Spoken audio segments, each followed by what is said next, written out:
ಕ್ರಿಸ್ತನಲ್ಲಿ ನಮಗೆ ಅತ್ಯಂತ ಪ್ರೀತಿಯ ದೇವರ ಸಭೆ ಮತ್ತೊಂದು ಆವರ್ತಿ ಶ್ರೇಷ್ಠವಾದ ಸಮಯಕ್ಕಾಗಿ ದೇವರನ್ನು ಕೊಂಡಾಡುತ್ತನಾಗಿದ್ದೀನಿ. ಹೇಗಿದ್ದೀರಿ ನೀವೆಲ್ಲರೂ? ಕ್ರಿಸ್ತನ ಅಪಾರವಾದ ಕೃಪೆಯ ಮೇರೆಗೆ, ಆತನ ಪ್ರೀತಿಯ ಮೇರೆಗೆ ನೀವೆಲ್ಲರೂ ಕೂಡ ಪ್ರತಿನಿತ್ಯವೂ ಸಹ ವಾಕ್ಯಗಳಿಂದ ನಮ್ಮನ್ನು ನೀವು ಆತ್ಮೀಯ ರೀತಿಯಲ್ಲಿ ಬಲಪಡಿಸ್ಕೊಳ್ತಾ ಇದ್ದಾರೆ ಎಂಬುದಾಗಿ ನಾನು ದೃಢವಾಗಿ ನಂಬ್ತಾ ಇದ್ದೇನೆ. ಹಾಗಾದರೆ ಇವತ್ತು ಆತ್ಮೀಯ ವಾಕ್ಯಕ್ಕೆ ನಾವು ಹೋಗೋಣ ಪ್ರಿಯರೇ. ನಮ್ಮ ಅನುದಿನ ವಾಕ್ಯಕ್ಕಾಗಿ ನಾವು ಆರಿಸಿಕೊಂಡಿರುವಂಥ ದೇವರ ವಾಕ್ಯವು ಆದಿಕಾಂಡ ಪುಸ್ತಕ 47ನೇ ಅಧ್ಯಾಯ ಅದರ ಮೊದಲ 12 ವಚನಗಳ ರೀತಿಯಲ್ಲಿ ಹೊಸ ಒಡಂಬಡಿಕೆಯಲ್ಲಿ ಮತ್ತಾಯನ ಬರೆದ ಸುವಾರ್ತೆ ಅದರ 12ನೇ ಅಧ್ಯಾಯ 46ರಿಂದ 50 ವಚನಗಳು ಇವತ್ತು ಧ್ಯಾನ ಮಾಡಲಿಕ್ಕಿದ್ದೇವೆ. ಕಳೆದ ಅನೇಕ ದಿನಗಳಿಂದ ನಾವು ಶಿಲುಬೆಗೆ ಹಾಕಲ್ಪಟ್ಟಂಥ ಯೇಸು ಕ್ರಿಸ್ತನನ್ನು ಸಂಧಿಸಿರುವಂಥ ಕೆಲವು ವ್ಯಕ್ತಿಗಳ ಜೀವನವನ್ನು ನಾವು ಧ್ಯಾನ ಮಾಡ್ಕೊಂಡು ಬರ್ತಾ ಇದ್ದೇವೆ. ಅದೇ ರೀತಿಯಲ್ಲಿ ಇವತ್ತು ಆತನನ್ನು ಸಂಧಿಸಿರುವಂಥ ಯಾರೆಂಬುದಾಗಿ ನೋಡುವಾಗ ಆತನ ಸಂಬಂಧಿಕರು ಅಥವಾ ಆತನ ಕುಟುಂಬಕರು ಎಂಬುದಾಗಿ ನಾವು ಇವತ್ತು ಆ ವಾಕ್ಯದ ಮೇಲೆ ನಾವು ಧ್ಯಾನ ಮಾಡಲಿಕ್ಕಿದ್ದೇವೆ. ಪ್ರಿಯರೇ, ನೋಡ್ರಿ, ಮನುಷ್ಯನ ಜೀವನವು ಖಂಡಿತವಾಗಿಯೂ ಸಂಬಂಧಗಳ ಮೇಲೆ ಅದು ನಿರ್ಮಿತವಾಗಿದೆ ಎಂಬುದಾಗಿ ಅದರಲ್ಲಿ ಯಾವ ಸಂದೇಹವೂ ಇಲ್ಲ. ಯಾಕಂದರೆ ಅನಾದಿ ಕಾಲದಲ್ಲಿಯೇ ದೇವರು ಒಬ್ಬಂಟಿಗಾಗಿ ಇರುವುದು ಬೇಡ ಎಂಬುದಾಗಿ ಒಂದು ಕುಟುಂಬಸ್ಥನಾಗಿ ದೇವರು ಮಾಡಿದ್ದಾನೆ. ಆ ವ್ಯವಸ್ಥೆ ಇದುವರೆಗೂ ಇದೆ. ಮನುಷ್ಯನ ಹುಟ್ಟಿದಾಗಲಿಂದ ಕುಟುಂಬ, ಸ್ನೇಹಿತರು, ಬಂಧು ಮಿತ್ರರು, ಅಕ್ಕ ತಂಗಿಯರು, ಅಪ್ಪ ಅಮ್ಮ ಇವೆಲ್ಲ ವಿಷಯಗಳು, ಇವೆಲ್ಲ ಜೀವನದ ಪ್ರಾಮುಖ್ಯ ಅಂಶಗಳು ಒಪ್ಕೊಂತೀವಿ. ಆದರೆ ಇದಕ್ಕೆಲ್ಲದಕ್ಕಿಂತ ಮುಖ್ಯವಾಗಿ ಇವತ್ತು ಸತ್ಯವೇದವು ನಮಗೆ ಸ್ಪಷ್ಟವಾದ ಒಂದು ಸತ್ಯವನ್ನು ಇವತ್ತು ನಮಗೆ ಹೊರಗಡೆ ಇಡುವಂಥದ್ದಾಗಿದೆ, ತಿಳಿಸುವಂಥದ್ದಾಗಿದೆ. ಏನೆಂಬುದಾಗಿ ನೋಡುವಾಗ ಮಾನವನಿಗೆ ಇದೆಲ್ಲದಕ್ಕಿಂತ ಮುಖ್ಯವಾದ ಸಂಬಂಧವು ಯಾವುದಿದೆ ಎಂಬುದಾಗಿ ನೋಡುವಾಗ ಅದು ದೇವರೊಟ್ಟಿಗೆ ಇರುವಂಥ ಸಂಬಂಧ ಎಂಬುದಾಗಿ ನಾವು ಅರಿತುಕೊಂಡ ವಿಶ್ವಾಸಿಗಳಾಗಿರಬೇಕೆಂಬುದಾಗಿ ನಾನು ಹೇಳಲಿಕ್ಕೆ ಇಷ್ಟಪಡ್ತೇನೆ ಪ್ರಿಯರೇ. ಈ ಒಂದು ಸಂಬಂಧವು ನೋಡ್ರಿ, ಪಾಪವು ಮನುಷ್ಯನ ಸಂಬಂಧವನ್ನು ಏದೇನು ತೋಟದಲ್ಲಿ ಅದು ಮುರಿಲ್ಪಟ್ಟಾಗ ಅಥವಾ ಆದಾಮು ಅವರು ಮಾಡಿರುವಂಥ ಪಾಪದಿಂದ ಮನುಷ್ಯನು ದೇವರಿಂದ ಹೊರಗಡೆ ದೂರವಾಗಿ ಹೋಗಿದ್ದಾನೆ. ಪ್ರಪಂಚವು ಇವಾಗಲೂ ನೋಡುವಾಗ ಅದು ದೂರವಾಗಿ ಮನುಷ್ಯನು ಹೋಗಿರುವ ಸಂದರ್ಭದಲ್ಲಿ ನೋಡುವಾಗ, ಆದರೆ ಇಲ್ಲಿ ಒಂದು ಸತ್ಯವನ್ನು ಗಮನಿಸ್ರಿ, ಮನುಷ್ಯನು ದೇವರಿಂದ ದೂರ ಹೋಗಿದ್ದಾನೆ. ಆಗಲಿ ದೇವರು ಎಷ್ಟು ಮಾತ್ರಕ್ಕೂ ಮನುಷ್ಯನು ಯಾವಾಗಲೂ ಬಿಟ್ಟಿಲ್ಲರಿ, ಯಾವ ಸಂದರ್ಭದಲ್ಲಿಯೂ ಬಿಟ್ಟಿಲ್ಲ ಪ್ರಿಯರೇ. ನಾವು ಗಮನಿಸ್ರಿ, ಅದಕ್ಕೆ ದೇವರು ಆತನ ಯೇಸು ಕ್ರಿಸ್ತನ ತನ್ನ ಪ್ರೀತಿ ಕುಮಾರನಾಗಿರುವಂಥ ಯೇಸು ಕ್ರಿಸ್ತನನ್ನು ಮತ್ತೆ ಈ ಲೋಕಕ್ಕೆ ಕಳಿಸಿ ಮುರಿದು ಹೋಗಿರುವಂಥ ಸಂಬಂಧವನ್ನು, ಚೆದರಿ ಹೋಗಿರುವಂಥ ಸಂಬಂಧವನ್ನು, ದೂರ ಆಗಿರುವಂಥ ಸಂಬಂಧವನ್ನು ತಾನು ಮತ್ತೆ ಪುನಃಸ್ಥಾಪನೆ ಮಾಡಿದ್ದಾನೆ ಎಂಬುದಾಗಿ ನಾನು ಹೇಳಲಿಕ್ಕೆ ಇಷ್ಟಪಡ್ತೇನೆ. ಈ ಒಂದು ಪ್ರಿಯರೇ, ಲೆಂಟ್ ಕಾಲವು ನಮಗೆ ನಿಜವಾಗಲೂ ಈ ಶ್ರಮೆ ಮರಣ ಪುನರುತ್ಥಾನಗಳು ಕ್ರಿಸ್ತನ ಶಿಲುಬೆಯ ಔನ್ನತ್ಯವನ್ನು, ಅದರ ಪ್ರೀತಿ, ಅದರ ಒಂದು ಶ್ರೇಷ್ಠತ್ವವನ್ನು ನಮಗೆ ಸ್ಪಷ್ಟವಾಗಿ ಅದರ ತ್ಯಾಗವನ್ನು ನೆನಪು ಮಾಡುವಂಥದ್ದು ಎಂಬುದಾಗಿ ತಿಳ್ಕೊಳ್ಳಲಿಕ್ಕೆ ನಾನು ಹೇಳುವಂಥನಾಗಿದ್ದೇನೆ ಪ್ರಿಯರೇ. ನೋಡ್ರಿ, ಅಷ್ಟು ಮಾತ್ರಕ್ಕಲ್ಲ, ವಾಕ್ಯದ ಕೆಲವು ಮುಂಚೆಗೆ ಹೋಗೋದಕ್ಕಿಂತ ಮುಂಚೆ ಇಲ್ಲಿ ಯೋಸೇಫನು ಕ್ರಿಸ್ತನ ಒಂದು ಛಾಯೆಯ ಒಂದು ನೆರಳಾಗಿ ನಮಗೆ ಕಾಣ್ತಾ ಇದ್ದಾನೆ.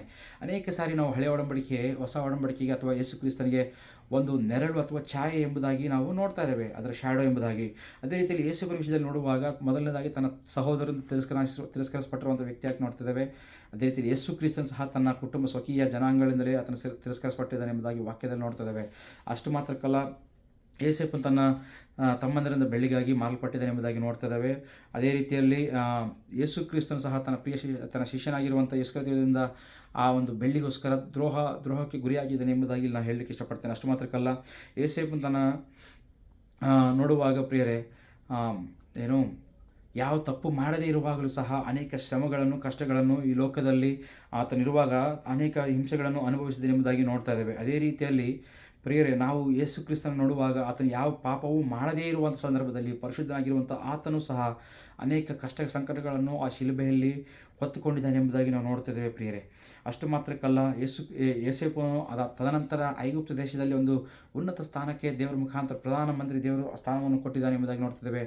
ಅದೇ ರೀತಿಯಲ್ಲಿ ಯೇಸು ಕ್ರಿಸ್ತನು ತನ್ನ ಶಿಲುಬೆ ಮರಣ ಪುನರುತ್ಥಾನಗಳ ನಂತರ ತಂದೆಯ ಬಲಪಾರ್ಶ್ವದಲ್ಲಿ ಮಹಿಮಾಸೀನರುಡನಾಗಿ ಆತನು ಕುಂತುಕೊಂಡಿದ್ದಾನೆ ಎಂಬುದಾಗಿ ನಾವು ನೋಡ್ತಾ ಇದ್ದೇವೆ. ಅದೇ ರೀತಿಯಲ್ಲಿ ಯೇಸು ತನ್ನ ಕುಟುಂಬವನ್ನು ಬರಗಾಲದಿಂದ, ಕ್ಷಾಮಕಾಲದಿಂದ ರಕ್ಷಣೆ ಮಾಡಿದರೆ, ಯೇಸು ಕ್ರಿಸ್ತನು ಪಾಪದಲ್ಲಿ ಬಿದ್ದು ಹೋಗಿರುವಂಥ ಈ ಒಂದು ಲೋಕವನ್ನು ತನ್ನ ಶಿಲುಬೆಯ ರಕ್ತದಿಂದ ಮತ್ತೆ ನಮ್ಮೆಲ್ಲರೂ ಸಹ ರಕ್ಷಣೆ ಮಾಡಿಕೊಂಡಿದ್ದಾನೆ ಎಂಬುದಾಗಿ ನಾವು ನೋಡ್ತಾ ಇದ್ದೇವೆ. ನೋಡುವಾಗ ಪ್ರಿಯರೇ, ಇದು ದೇವರ ರಕ್ಷಣಾ ಪ್ರಣಾಳಿಕೆಯ ಈ ಶಿಲುಬೆಯ ಒಂದು ಕ್ರಿಯೆಗಳನ್ನು ಮುಂದೆ ಆತನೆಲ್ಲವನ್ನು ಸಹ ಆ ಕಾರ್ಯಗಳನ್ನೆಲ್ಲ ಮುಂದೆ ಆತನು ಸಿದ್ಧಪಡಿಸಿಟ್ಟಿದ್ದಾನೆ ಎಂಬುದಾಗಿ ಸ್ಪಷ್ಟವಾಗಿ ನಮಗೆ ಇದರಿಂದ ತಿಳಿಸುವಂಥದ್ದಾಗಿದೆ. ನೋಡ್ರಿ, ನಾವು ಮುಂದಕ್ಕೆ ಹೋಗುವಾಗ ಹಳೆಯ ಒಳಗೆ ಮತ್ತೆ ನಾವು ಬರೋದಾದರೆ ಪ್ರಿಯರೇ, ಆ 3ನೇ ವಿಷಯದಲ್ಲಿ ನೋಡುವಾಗ ಅರಸನ ಸಮಕ್ಷದಲ್ಲಿ ಕರ್ಕೊಂಡು ಬರುವಂಥ ಒಂದು ಸಂಬಂಧವಾಗಿದೆ ನಾವು ನೋಡಬಹುದು ಪ್ರಿಯರೇ. ಯೋಸೇಫು ತನ್ನ ಜೀವನದಲ್ಲಿ ನೋಡುವಾಗ ಆ ಸಂದರ್ಭದಲ್ಲಿ ಯೋಸೇಫನು ತನ್ನ ಸಹೋದರನನ್ನು, ತನ್ನ ಕುಟುಂಬವನ್ನು ಫರೋ ಮುಂದೆ ಕರ್ಕೊಂಬರ್ತಾ ಇದ್ದಾನೆ. ನೋಡ್ರಿ, ಆಗಿನ ಕಾಲದಲ್ಲಿ ಐಗುಪ್ತ ದೇಶದವರು ಆ ಒಂದು ಕುರುಬರನ್ನು ಅಥವಾ ಕುರಿಕಾಯರನ್ನು ಬಹಳ ಕೀಳು ಮಟ್ಟದಲ್ಲಿ ನೋಡುವಂಥ ಒಂದು ಸಂದರ್ಭವಾಗದಿತ್ತು. ಆದರೆ ಇಲ್ಲಿ ಅದಾಗಲೂ ಸಹ ಅಲ್ಲಿ ಫರೋಹನು ಯೋಸೇಫನ ಕುಟುಂಬದವರನ್ನು ಗೌರವದಿಂದ ಪ್ರೀತಿಯಿಂದ ಸ್ವೀಕಾರ ಮಾಡಿದನೆಂಬುದಾಗಿ ದೇವರ ವಾಕ್ಯದಲ್ಲಿ ನೋಡ್ತಾ ಇದ್ದೇವೆ. ಇದಕ್ಕೆ ಕಾರಣ ಯಾರು ಎಂಬುದಾಗಿ ನೋಡುವಾಗ ಇದು ಕೇವಲ ಯೋಸೇಫನ ಮುಖಾಂತರ ಎಂಬುದಾಗಿ ನಮಗೆ ಸ್ಪಷ್ಟವಾಗಿ ತಿಳಿದಿದೆ ಪ್ರಿಯರೇ. ಇಲ್ಲಿ ಕುಟುಂಬಕ್ಕೂ ಮತ್ತು ಫರೋಹನಿಗೆ ಒಂದು ಸೇತುವೆಯಾಗಿ, ಇಲ್ಲಿ ಮಧ್ಯವರ್ತಿಯಾಗಿ ಯೋಸೇಫನು ನಮಗೆ ಕಾಣ್ತಾ ಇದ್ದಾನೆ. ಅದೇ ರೀತಿಯಲ್ಲಿ ಇದು ಯೇಸು ಕ್ರಿಸ್ತನ ತೋರಿಸುವಂಥದ್ದಾಗಿದೆ. ಯೇಸು ನಮ್ಮ ಪಾಪದ ಮುಖಾಂತರ, ಪಾಪದಿಂದ ಮನುಷ್ಯನು ದೇವರಿಂದ ಬಹಳ ದೂರವಾಗಿ ಹೋಗಿರುವಂಥ ಸಂದರ್ಭದಲ್ಲಿ ಯೇಸು ಕ್ರಿಸ್ತನ ತನ್ನ ಶಿಲುಬೆ ಮುಖಾಂತರ ಮತ್ತೆ ನಮಗೂ ನಮ್ಮೆಲ್ಲರಿಗೂ ಮತ್ತು ದೇವರಿಗೂ ಮಧ್ಯದಲ್ಲಿ ಒಂದು ಮಧ್ಯವರ್ತಿಯಾಗಿ, ಆತನ ಒಂದು ಸೇತುವೆಯಾಗಿ ನಮಗೆ ಇಲ್ಲಿ ಕಾಣ್ತಿದ್ದೇವೆ ಪ್ರಿಯರೇ. ಗಮನಿಸಿ, ಅದಕ್ಕೋಸ್ಕರ ಅಪೊಸ್ತಲ ಪೌಲ ಮೊದಲನೇ ತಿಮೋಥಿ ಬರೆದ ಪತ್ರಿಕೆಯಲ್ಲಿ 2ನೇ ಅಧ್ಯಾಯ 5ನೇ ವಚನದಲ್ಲಿ ಹೇಳ್ತಾನೆ, ದೇವರೊಬ್ಬನೇ ಮನುಷ್ಯರಿಗೂ ಮತ್ತು ದೇವರಿಗೂ ಮಧ್ಯವರ್ತಿಯು ಒಬ್ಬನೇ, ಆತನ ಯೇಸು ಕ್ರಿಸ್ತನಾಗಿರುವಂಥ ಯೇಸು ಕ್ರಿಸ್ತನ ನಮ್ಮ ಕರ್ತನಾಗಿರುವಂಥ ಯೇಸು ಕ್ರಿಸ್ತನ ಎಂಬುದಾಗಿ ದೇವರ ವಾಕ್ಯದಲ್ಲಿ ನೋಡ್ತಾ ಇದ್ದಾವೆ. ಇಲ್ಲಿ ನೋಡುವಾಗ ಪ್ರಿಯರೇ, ಕ್ರಿಸ್ತನ ಶಿಲುಬೆ ಇದ್ದರೆ ನಾವು ಇವತ್ತಿಗೂ ದೇವರಿಂದ ದೂರ ಇರುವಂಥ ವ್ಯಕ್ತಿಗಳಾಗಿದ್ದೇವೆ. ಆದರೆ ಕ್ರಿಸ್ತನ ಶಿಲುಬೆ ನಮ್ಮನ್ನು ದೇವರ ಮಕ್ಕಳನ್ನಾಗಿ ಮತ್ತೆ ಅವಕಾಶ ಮಾಡಿಕೊಟ್ಟಿದೆ ಎಂಬುದಾಗಿ ಸತ್ಯವು ಇವತ್ತು ನಾನು ಹೇಳಲಿಕ್ಕೆ ಇಷ್ಟಪಡ್ತೇನೆ ಪ್ರಿಯರೇ. ಆ ಅರಸನ ಅಂದರೆ ತಂದೆಯಾದ ದೇವರ ಅರಸನಾಗಿರುವಂಥ ತಂದೆಯಾದ ದೇವರ ಒಂದು ಅಂಗಳದಲ್ಲಿ ನಾವು ಬರಲಿಕ್ಕೆ ಯೇಸು ಕ್ರಿಸ್ತನ ಶಿಲುಬೆಯ ಮಧ್ಯವರ್ತಿಸ್ತಿಕೆಯು ನಮಗೆ ಅನುಕೂಲ ಮಾಡಿಕೊಟ್ಟಿದೆ ಎಂಬ ಸತ್ಯವನ್ನು ನಾನು ಹೇಳಲಿಕ್ಕೆ ಇಷ್ಟಪಡ್ತಾ ಇದ್ದೇನೆ ಪ್ರಿಯರೇ. ಅದೇ ರೀತಿಯಲ್ಲಿ ನೋಡ್ರಿ, ಅಷ್ಟು ಮಾತ್ರಕ್ಕಲ್ಲ, ನಾವು ಇನ್ನೂ ಶ್ರೇಷ್ಠವಾಗಿ ನೋಡೋದಾದರೆ ಹೊಸ ಒಡಂಬಡಿಕೆ ನಾವು ಬರೋದಾದರೆ ಇವತ್ತಿನ ಧ್ಯಾನಾಂಶ ಮಧ್ಯಾಹ್ನದ 12ನೇ ವಾಕ್ಯದಲ್ಲಿ ನೋಡುವಾಗ ಇಲ್ಲಿ ಕ್ರಿಸ್ತನಲ್ಲಿ ಒಂದು ನಿರ್ಮಾಣವಾಗ್ತಿರುವಂಥ ಒಂದು ಹೊಸ ಕುಟುಂಬ ಎಂಬುದಾಗಿ ನಾನು ಆತ್ಮೀಯ ಕುಟುಂಬದಾಗಿ ಹೇಳಲಿಕ್ಕೆ ನಾನು ಇಷ್ಟಪಡ್ತೇನೆ. ಇಲ್ಲಿ ನೋಡ್ರಿ, ಅಲ್ಲಿ ಯೇಸುವಿನ ತಾಯಿ ಮತ್ತು ಸಹೋದರ ಅಲ್ಲಿ ಬಂದು ಹೇಳುವಾಗ, ಶಿಷ್ಯರು ಹೇಳ್ತಿರುವಾಗ, ಯಾರು ನನ್ನ ತಾಯಿ, ಯಾರು ನನ್ನ ಸಹೋದರರು? ದೇವರ ಚಿತ್ತದಂತೆ ನಡೆಯುವವನೇ ನನ್ನ ತಾಯಿ ಮತ್ತು ನನ್ನ ಸಹೋದರರು, ನನ್ನ ಕುಟುಂಬ ಎಂಬುದಾಗಿ ಆತನು ಹೇಳ್ತಾ ಇದ್ದಾನೆ. ಇದರ ಅರ್ಥ ಆತನ ಕುಟುಂಬವನ್ನು ತಿರಸ್ಕಾರ ಮಾಡಿದ್ದಾನೆ ಎಂಬುದಾಗಿ ಅಲ್ಲ, ಆದರೆ ಇಲ್ಲಿ ಒಂದು ಆತ್ಮೀಯ ಸತ್ಯಾಂಶವನ್ನು ಹೇಳ್ತಿದ್ದಾನೆ. ಯಾರೆಲ್ಲ ದೇವರ ಉದ್ದೇಶಗಳನ್ನು ಅರ್ಥಕೊಂಡು ದೇವರ ಚಿತ್ತಾನುಸಾರವಾಗಿ ಜೀವನವನ್ನು ಮಾಡ್ತಾರೋ ಅವರೇ ದೇವರ ಆತ್ಮೀಯ ಕುಟುಂಬವೆಂಬುದಾಗಿ ವಾಕ್ಯವಾದ ಯೇಸು ಕ್ರಿಸ್ತನ ಸ್ಪಷ್ಟವಾಗಿ ಇವತ್ತು ನಮಗೆ ತಿಳಿಸಿಕೊಡುವಂತನಾಗಿದ್ದಾನೆ. ಪ್ರಿಯರೇ, ರೋಮ ಬರೆದವರ ಪತ್ರಿಕೆಯಲ್ಲಿ 8ನೇ ಅಧ್ಯಾಯ 15ನೇ ವಚನದಲ್ಲಿ ನೋಡುವಾಗ, ಒಂದಾನೊಂದು ಸಮಯದಲ್ಲಿ ನಾವು ಬಾನಿಸತ್ವದಲ್ಲಿದ್ದೇವೆ, ಆದರೆ ಯೇಸು ಕ್ರಿಸ್ತನ ಮುಖಾಂತರ ನಮ್ಮನ್ನು ದತ್ತಪುತ್ರನಾಗಿ, ಕುಮಾರನಾಗಿ ಆತನು ಮಾಡಿದ್ದಾನೆ ಎಂಬುದಾಗಿ ನಾವು ದೇವರ ವಾಕ್ಯದಲ್ಲಿ ನೋಡ್ತಾ ಇದ್ದೇವೆ ಪ್ರಿಯರೇ. ಅದಕ್ಕೋಸ್ಕರ ಇವತ್ತು ಅಪ್ಪ ತಂದೆ ಎಂಬುದು ಕರೆಯುವ ಒಂದು ಸೌಭಾಗ್ಯವನ್ನು ಆತನು ಕೊಟ್ಟಿದ್ದಾನೆ ಎಂಬುದಾಗಿ ದೇವರ ವಾಕ್ಯದಲ್ಲಿ ನೋಡ್ತಾ ಇದ್ದೇವೆ. ಒಂದಾನೊಂದು ಸಂದರ್ಭದಲ್ಲಿ ನಾವು ದೂರಸ್ಥರಾಗಿದ್ದೇವೆ, ಅನ್ಯರಾಗಿದ್ದೇವೆ, ಆದರೂ ಯೇಸು ಕ್ರಿಸ್ತನ ರಕ್ತದ ಶಿಲುಬೆಯ ಮುಖಾಂತರ ಆತನನ್ನು ಸಮೀಪಸ್ಥರನ್ನಾಗಿ ಮಾಡಿದ್ದಾನೆ ಎಂಬುದಾಗಿ ಅದೇ ಅಪೊಸ್ತಲ ಪೌಲನು ಎಫೆಸರ ಬರೆದ ಪತ್ರಿಕೆ 2ನೇ ಅಧ್ಯಾಯದಲ್ಲಿ ನೋಡ್ತಾ ಇದ್ದೇವೆ. ಅಷ್ಟು ಮಾತ್ರಕ್ಕಲ್ಲ, ನಮಗೂ ಆತನಿಗೂ ದೇವರಿಗೂ ನಮಗೂ ಮಧ್ಯದಲ್ಲಿ ಬಂದಿರುವಂಥ ಅಡ್ಡಗೋಡೆಯನ್ನು ಯೇಸು ಕ್ರಿಸ್ತನ ಶಿಲುಬೆ ಮುಖಾಂತರ ಎಲ್ಲವನ್ನು ತೆಗೆದುಹಾಕಿದ್ದಾನೆ ಎಂಬುದಾಗಿ ಪೊಲೀಸರ ಪತ್ರಿಕೆಯಲ್ಲಿ ಸಹ ಅಪೊಸ್ತಲ ಪೌಲನು ಸ್ಪಷ್ಟವಾಗಿ ಹೇಳುವಂಥ ಮಾತುಗಳಾಗಿದ್ದಾವೆ. ಇವೆಲ್ಲ ಯಾಕೆ ಹೇಳ್ತಿದೆ ಎಂಬುದಾಗಿ ನೋಡುವಾಗ, ನಾವೆಲ್ಲ ಸಹ ದೇವರ ದತ್ತಪುತ್ರರಾಗಿ ದೇವರ ಮಕ್ಕಳಾಗಿದ್ದೇವೆ. ಒಂದು ಸಪಾನ್ ಟೈಮ್ ದೂರವಾಗಿರುವಂಥ ನಮ್ಮನ್ನು ಯೇಸು ಕ್ರಿಸ್ತನ ತನ್ನ ಶಿಲುಬೆ ರಕ್ತದ ಮುಖಾಂತರ ಒಂದು ಕುಟುಂಬವನ್ನಾಗಿ ಆತನ ತಂದೆಯ ಮನೆಯಲ್ಲಿ ನಮ್ಮನ್ನೆಲ್ಲರನ್ನು ಸೇರಿಸಿಕೊಂಡಿದ್ದಾನೆ. ಹಾಗಾದರೆ ಈಗ ನೋಡ್ರಿ, ಈ ಪ್ರಪಂಚದಲ್ಲಿ ಯೇಸುವಿನ ರಕ್ತದ ತೊಳೆಯಲ್ಪಟ್ಟಿರುವಂಥ ಪ್ರತಿಯೊಂದು ವ್ಯಕ್ತಿ ಕೂಡ ಇವತ್ತು ನಿನಗೂ ನನಗೂ ಸಹೋದರ ಸಹೋದರಿಯರಾಗಿದ್ದಾರೆ ಪ್ರಿಯರೇ. ಈ ಶ್ರೇಷ್ಠವಾದ ಭಾಗ್ಯವನ್ನು, ಇಡೀ ಪ್ರಪಂಚವನ್ನು ಒಂದು ಕುಟುಂಬವನ್ನಾಗಿ ಆತನು ಮಾರ್ಪಡಿಸಲಿಕ್ಕೆ ಆತನು ಬಂದಿದ್ದಿರುವಾಗ, ಹೀಗೆ ಇಂಥ ವಿಷಯದಲ್ಲಿ ನಾವು ನೋಡೋದಾದರೆ, ಆದರೆ ಇವತ್ತು ಸಭೆಗಳಲ್ಲಿ ಚಿಕ್ಕ ಚಿಕ್ಕ ವಿಷಯಗಳಿಗೆ ವಿಭಜನೆಗಳು ಮಾಡುವುದು ಯಾಕೆ ಎಂಬುದಾಗಿ ನಾನು ಇವತ್ತು ಪ್ರಶ್ನೆ ಕೇಳುವಂತನಾಗಿದ್ದೇನೆ. ಅನೇಕ ಸಭೆಗಳಲ್ಲಿ ಇವತ್ತು ದುಃಖಕರವಾದ ಸಂಗತಿ ಎಂಬುದಾಗಿ ನೋಡುವಾಗ, ಆ ಒಂದು ಅಧಿಕಾರದ ಬೇಸ್ ಮಾಡಿಕೊಂಡು ಅಥವಾ ಅವ್ರಿಗಿರುವಂಥ ಆಸ್ತಿ ಪಾಸ್ತಿಗಳನ್ನು ಬೇಸ್ ಮಾಡಿಕೊಂಡು ಅವರ ಜಾತಿಗಣುವಾಗಿ ಅನೇಕ ಕಳೆದ ದಿನಗಳನ್ನು ಹೇಳಿದೆ, ಇವತ್ತು ಸಭೆಗಳು ವಿಚ್ಛಿನ್ನವಾಗುವಂಥದ್ದನ್ನು ನೋಡ್ತಾ ಇದ್ದೇವೆ, ವಿಭಜನೆ ತರುವಂಥ ವ್ಯಕ್ತಿಗಳಿರುವಂಥದ್ದನ್ನು ನೋಡ್ತಾ ಇದ್ದೇವೆ. ಪ್ರಿಯರೇ, ಇದು ನನ್ನ ಕುಟುಂಬ, ನಮ್ಮೆಲ್ಲರ ಕುಟುಂಬ. ಯೇಸು ಕ್ರಿಸ್ತನು ತನ್ನ ಅಮೂಲ್ಯವಾಗಿರುವಂಥ ರಕ್ತವನ್ನು ಸುರಿಸಿ ಕಟ್ಟಿರುವಂಥ ಶ್ರೇಷ್ಠವಾದ ಕುಟುಂಬ. ಆತನೇ ಇದಕ್ಕೆ ಅಸ್ಥಿವಾರವಾಗಿದ್ದಾನೆ.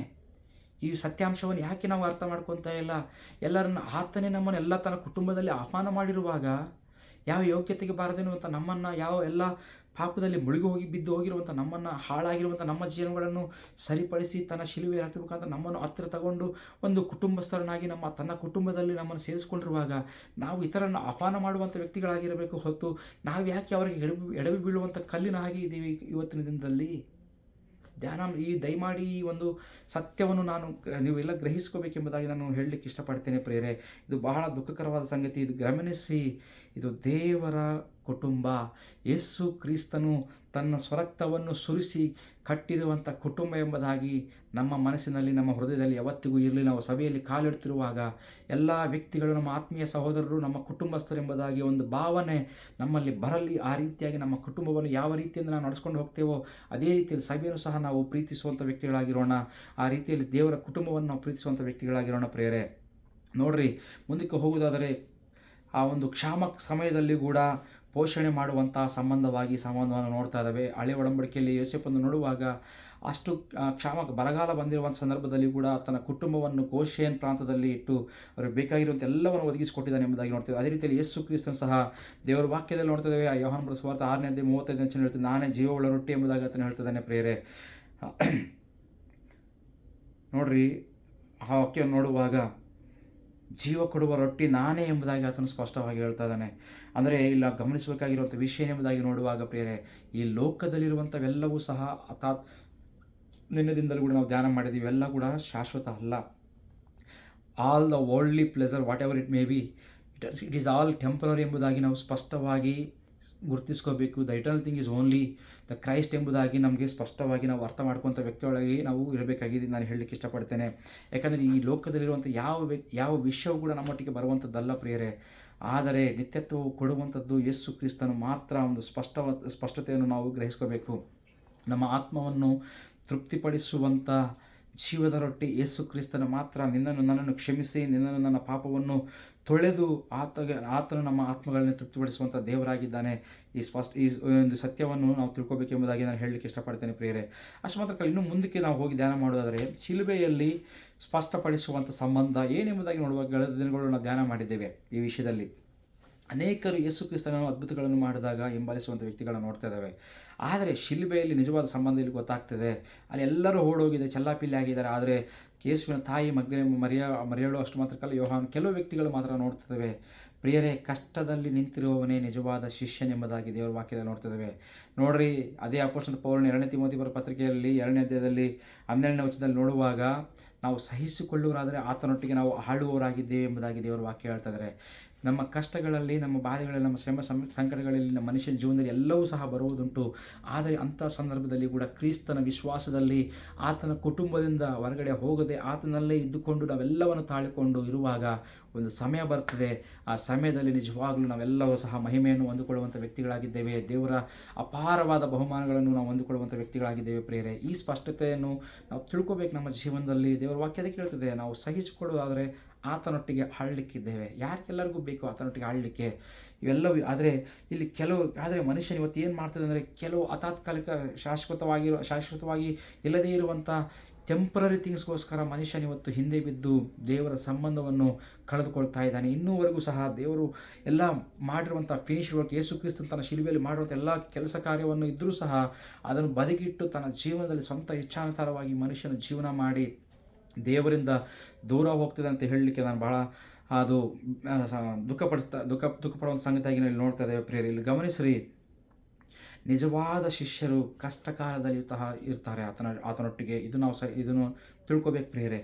ಬೈಬಲಲ್ಲಿ ಒಂದು ಉದಾಹರಣೆ, ಸತ್ಯದ ಉದಾಹರಣೆಯನ್ನು ನೋಡಬೇಕಾದ್ರೆ, ಒಂದು ಆಮೇಲೆ ಗೊತ್ತಿರುವಂಥ ಉಪಮಾನ, ಲೋಕನ ಬರೆದ ಸುವಾರ್ತೆ 15ನೇ ಅಧ್ಯಾಯದಲ್ಲಿ ನೋಡುವಾಗ, ತಪ್ಪಿ ಹೋಗಿರುವಂಥ ಮಗನ ವಿಷಯದಲ್ಲಿ ಎಲ್ಲವನ್ನು ಕಳೆದುಕೊಂಡು ಬುದ್ಧಿ ಬಂದಾಗ ತಿರುಗಿ ತಂದೆ ಮನೆಗೆ ಬಂದಿರುವಾಗ ತಂದೆ ಅವಾಗಲೂ ಸಹ ಅದೇ ಪ್ರೀತಿಯಿಂದ ಮತ್ತು ಆತನ ಅಪ್ಪಿಕೊಂಡು ಮನೆಗೆ ಕರ್ಕೊಳ್ತಾ ಇದ್ದಾನೆ ಎಂಬುದಾಗಿ ನೋಡ್ತಾ ಇದ್ದೇವೆ. ಅದೇ ರೀತಿಯಲ್ಲಿ ಒಂದು ವೇಳೆ ಇವತ್ತು ನಾನು ಹೇಳಲಿಕ್ಕೆ ಇಷ್ಟಪಡುವಂಥ ಮಾತೇನೆಂಬುದಾಗಿ ನೋಡುವಾಗ, ನಾವೆಲ್ಲರೂ ಸಹ ಒಂದೊಂದು ಸಂದರ್ಭದಲ್ಲಿ ಮಾಡಿರುವಂಥ ಪಾಪದಿಂದ ದೇವರಿಗೆ ದೂರಸ್ಥರಾಗಿದ್ದೀವಿ, ಅನ್ಯರಾಗಿದ್ದೀವಿ. ಆದರೆ ಯೇಸು ಕ್ರಿಸ್ತನ ತನ್ನ ಶಿಲುಬೆಯ ರಕ್ತದ ಮುಖಾಂತರ ಕಳೆದುಕೊಂಡಿರುವಂಥ ಸಂಬಂಧವನ್ನು, ಮುರಿದು ಹೋಗಿರುವಂಥ ಕುಟುಂಬವನ್ನು ತಿರುಗಾ ಮತ್ತೆ ಪುನರ್ಸ್ಥಾಪನೆ ಮಾಡಿದ್ದಾನೆ. ಆ ಕುಟುಂಬದಲ್ಲಿ, ಆ ಮನೆಯಲ್ಲಿ ನಿನ್ನನ್ನು ನಮ್ಮನ್ನು ಆತನು ಕರೆದಿದ್ದಾನೆ, ಆಹ್ವಾನ ಮಾಡಿದ್ದಾನೆ, ನಮ್ಮನ್ನು ಆ ಕುಟುಂಬಸ್ಥರನ್ನಾಗಿ ಮಾಡಿದ್ದಾನೆ. ಇವತ್ತು ಮಾಡಿರುವಂಥ ಸಂದರ್ಭದಲ್ಲಿ ಇನ್ನೂ ಸಹ ಈ ತಾತ್ಕಾಲಿಕವಾಗಿರುವಂಥ, ಅಶಾಶ್ವತವಾಗಿರುವಂಥ ಈ ವರ್ಲ್ಡ್ಲಿ ಪ್ರೆಜರ್ಸ್ಗೋಸ್ಕರ, ಕೆಲವು ವಿಷಯಗಳಿಗೋಸ್ಕರ ನೀನು ಇವತ್ತು ಲೋಕದ ಹಿಂದೆ ಬಿದ್ದು, ಲೋಕದ ಸಂಬಂಧಗಳ ವಿಷಯದಲ್ಲಿ ಬಿದ್ದು, ಒಂದು ವೇಳೆ ದೇವರ ಪ್ರೀತಿಯನ್ನು, ದೇವರ ಸಂಬಂಧವನ್ನು ನೀನು ಬಿಟ್ಕೊಡ್ತಾ ಇದೆಯಾ? ಇವತ್ತು ಆಲೋಚನೆ ಮಾಡಿರಿ. ಯಾವ ರೀತಿಯಾಗಿದ್ದೀವಿ ನಾವು? ಮನುಷ್ಯ ಅನೇಕ ರೀತಿಯಲ್ಲಿ ಇವತ್ತು ಓಡಾಡ್ತಾ ಇದ್ದಾನೆ. ಏನೋ ಮಾಡಬೇಕೆಂಬುದಾಗಿ ಮಾಡೋದಲ್ಲಿ ಅತಿ ಪ್ರಾಮುಖ್ಯವಾದದ್ದನ್ನು ಆತನನ್ನೇ ಬಿಟ್ಬಿಟ್ರೆ ನಿನ್ನ ಜೀವನವು ಎಲ್ಲಿಗೆ ಅದು ಅಂತ್ಯವಾಗುತ್ತದೋ ಅದು ಹೇಳಲಿಕ್ಕೆ ಭಯಂಕರವಾಗಿರುವಂಥ ಸತ್ಯ. ಗಮನಿಸ್ರಿ ಪ್ರಿಯರೇ, ದೇವರ ವಾಕ್ಯ ಇವತ್ತು ನಮ್ಮೊಟ್ಟಿಗೆ ಮಾತನಾಡ್ತಾ ಇದೆ. ಈ invited us, he made us A family member. ಆತನ ತನ್ನ ಕುಟುಂಬಸ್ಥರನ್ನಾಗಿ ನಾವು ಮಾಡಿದ್ದಾನೆ, ತಮ್ಮನ್ನು ಆಹ್ವಾನ ಮಾಡಿದ್ದಾನೆ. ಅದು ಸುಮ್ಮನೆ ಬಂದಿಲ್ರಿ, ತನ್ನ ಅಮೂಲ್ಯವಾಗಿರುವಂಥ ರಕ್ತದ ಮುಖಾಂತರ ಇವತ್ತೆಲ್ಲ ಕಾರ್ಯಗಳನ್ನು ಮಾಡಿದ್ದಾನೆ ಆತನು. ಆ ಪ್ರೀತಿಗೆ ನೀನು ಎಷ್ಟು ಬೆಲೆ ಕಟ್ತಾ ಇದೆಯಾ ಪ್ರಿಯರೇ? ನಾವು ಗಮನಿಸಿಕೊಳ್ಳೋಣ, ನಮ್ಮ ಜೀವನದಲ್ಲಿ ಯಾವ ರೀತಿ ಇವತ್ತು ನಮ್ಮ ಸಂಬಂಧಗಳಿದ್ದಾವೆ. ಲೌಕಿಕ ಸಂಬಂಧಗಳು ಇಂಪಾರ್ಟೆಂಟೇ, ಆದರೆ ಅದಕ್ಕಿಂತ ಪ್ರಾಮುಖ್ಯವಾಗಿದ್ದು ದೇವರೊಟ್ಟಿಗಿರುವಂಥ ಸಂಬಂಧ ಎಂಬುದಾಗಿ ನಾನು ಹೇಳಲಿಕ್ಕೆ ಇಷ್ಟಪಡ್ತೇನೆ ಪ್ರಿಯರೇ. ನೀವು ಗಮನಿಸ್ರಿ, ನಮ್ಮ ಆತ್ಮೀಯ ಜೀವನವು ಯಾವ ರೀತಿಯಲ್ಲಿದೆ ಇವತ್ತು. ಯಾವ ವಿಷಯಗಳಿಗೋಸ್ಕರ ನಾವು ಓಡಾಡ್ತಾ ಇದ್ದೇವೆ, ಯಾವ ವಿಷಯಗಳಿಗೋಸ್ಕರ ಓಡಾಡಿ ನಿತ್ಯತ್ವಕ್ಕೆ ಹೋಗಬೇಕಾದ ದಾರಿಯನ್ನು, ಆತನ ಸಂಬಂಧವನ್ನು, ಆತನ ಕುಟುಂಬವನ್ನು ಬಿಟ್ಟು ಇವತ್ತು ನಾವು ಈ ಲೋಕದಲ್ಲಿ ನಾವು ಜೀವನ ಸಾಗಿಸ್ತಾ ಇದ್ದೀವ? ಪರೀಕ್ಷೆ ಮಾಡಿಕೊಳ್ಳೋಣ. ಒಂದು ವೇಳೆ ಅಂಥ ಸಂದರ್ಭ ಇದ್ದರೆ ಅದು ಬಹಳ ಭಯಂಕರವಾದ ಸಂದರ್ಭ ಎಂಬುದಾಗಿ ಹೇಳಲಿಕ್ಕೆ ಇಷ್ಟಪಡ್ತೇನೆ ಪ್ರಿಯರೇ. ಯೋಸೇಫನು ತನ್ನ ಕುಟುಂಬವನ್ನು ಆ ಒಂದು ಕ್ಷಾಮಕಾಲದಿಂದ ರಕ್ಷಣೆ ಮಾಡಿದ್ದಾನೆ. ಯೇಸು ಕ್ರಿಸ್ತನು ನಮ್ಮನ್ನು ಪಾಪಗಳಿಂದ, ನಮ್ಮ ಆತ್ಮೀಯ ಮರಣದಿಂದ ತಪ್ಪಿಸಿ ನಮ್ಮನ್ನು ಕಾಪಾಡಿದ್ದಾನೆ. ಶಿಲುಬೆ ಮುಖಾಂತರ ದೇವರು ಮತ್ತೊಂದು ನಾನು ಹೇಳಲಿಕ್ಕೆ ಇಷ್ಟ, ತನ್ನ ಕುಟುಂಬದಲ್ಲಿ ನಮ್ಮನ್ನು ಸೇರಿಸಿಕೊಂಡಿದ್ದಾನೆ, ನಮ್ಮನ್ನು ಕುಟುಂಬಸ್ಥರನ್ನಾಗಿ ಮಾಡಿದ್ದಾನೆ ಪ್ರಿಯರೇ. ಇವತ್ತು ಶಿಲುಬೆಗೆ ಹಾಕಲ್ಪಟ್ಟಿರುವಂಥ ಯೇಸು ಕ್ರಿಸ್ತನು ಮತ್ತೊಂದು ಆವರ್ತಿ ತನ್ನನ್ನು ಸಲ್ಲಿಸಲಿಕ್ಕೆ ಇಷ್ಟಪಡ್ತಾ ಇದ್ದಾನೆ. ಒಂದು ವೇಳೆ ನೀನು ದೂರವಾಗಿ ಹೋಗಿದ್ದರೆ ಆತನಲ್ಲಿ ಬಾ. ಇವತ್ತಿಗೂ ಆತನ 2 ಕೈಗಳು ಚಾಚಿ ನೀನು ಕರೀತಾ ಇದ್ದಾನೆ.